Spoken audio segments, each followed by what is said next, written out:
नमस्कार दोस्तों, BR07 news channel में आप सभी का बहुत बहुत स्वागत है। तो दोस्तों, मुंबई के लिए नई फ्लाइट, नया टाइम टेबल आज से लागू हो चुका है। जी हां दोस्तों, कोरोना महामारी के इस बुरे वक्त में उत्तर बिहार के लोगों के लिए एक बहुत ही बड़ी खुशखबरी है, खासकर वैसे लोगों के लिए जो इस क्षेत्र के हैं। तो दोस्तों, मुंबई जैसी जगहों पर रहकर काम कर रहे हैं और उनको अपने स्वजनों से मिलने के लिए आने और जाने के लिए अब एक और विकल्प उपलब्ध होगा। तात्पर्य यह है कि दरभंगा एयरपोर्ट से सेवा प्रदाता कंपनी स्पाइसजेट ने मुंबई के लिए एक अतिरिक्त उड़ान शुरू कर दी है। हालांकि हैदराबाद पुणे की जो उड़ान है उसे बंद कर दिया गया है और ये जानकारी जो है सो दरभंगा एयरपोर्ट के ट्विटर अकाउंट से दी गई है।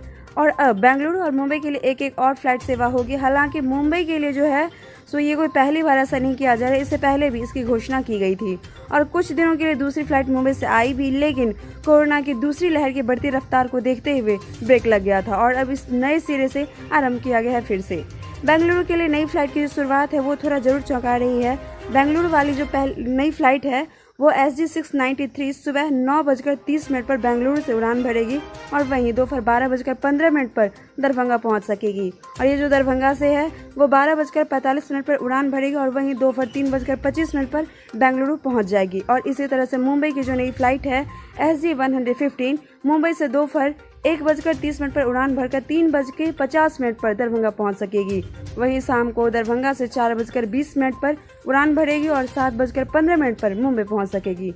तो दोस्तों, थोड़ी राहत देने वाली इन सूचनाओं के अतिरिक्त एक और सूचना यह भी है कि हैदराबाद पुणे के लिए जो उड़ान शुरू की गई थी उसे नई व्यवस्था में बंद कर दिया गया है। कहा जा रहा है कि कोविड की वजह से इन रूटों पर यात्रियों की संख्या बहुत ही कम रही थी और इस स्थिति में सुधार के साथ इसे फिर से आरंभ किया जा सकता है। हालांकि इससे अतिरिक्त घोषणा नहीं की गई है फिलहाल। तो दोस्तों, इसी के साथ हम लेंगे आपसे विदा और आपको हमारी वीडियो कैसा लगा कमेंट करके जरूर बताएं। साथ ही लाइक से सब्सक्राइब जरूर करें, प्रेस करें बेल आइकन ताकि हमारा अपडेट सबसे पहले पहुंचे आपके पास। साथ ही जितना से जितना हो सके आप हमारे वीडियो को शेयर जरूर करें ताकि हर इंसान तक हमारी अपडेट पहुंच सके। जितना हो सके शेयर जरूर कीजिए आप सभी। और तब तक के लिए आप घर पे रहें, स्वस्थ रहें, सुरक्षित रहें, अपने परिवार का ख्याल जरूर रखें। साथ ही गवर्नमेंट के द्वारा जो भी गाइडलाइंस जारी किया गया है उसका पालन जरूर करें। शुक्रिया।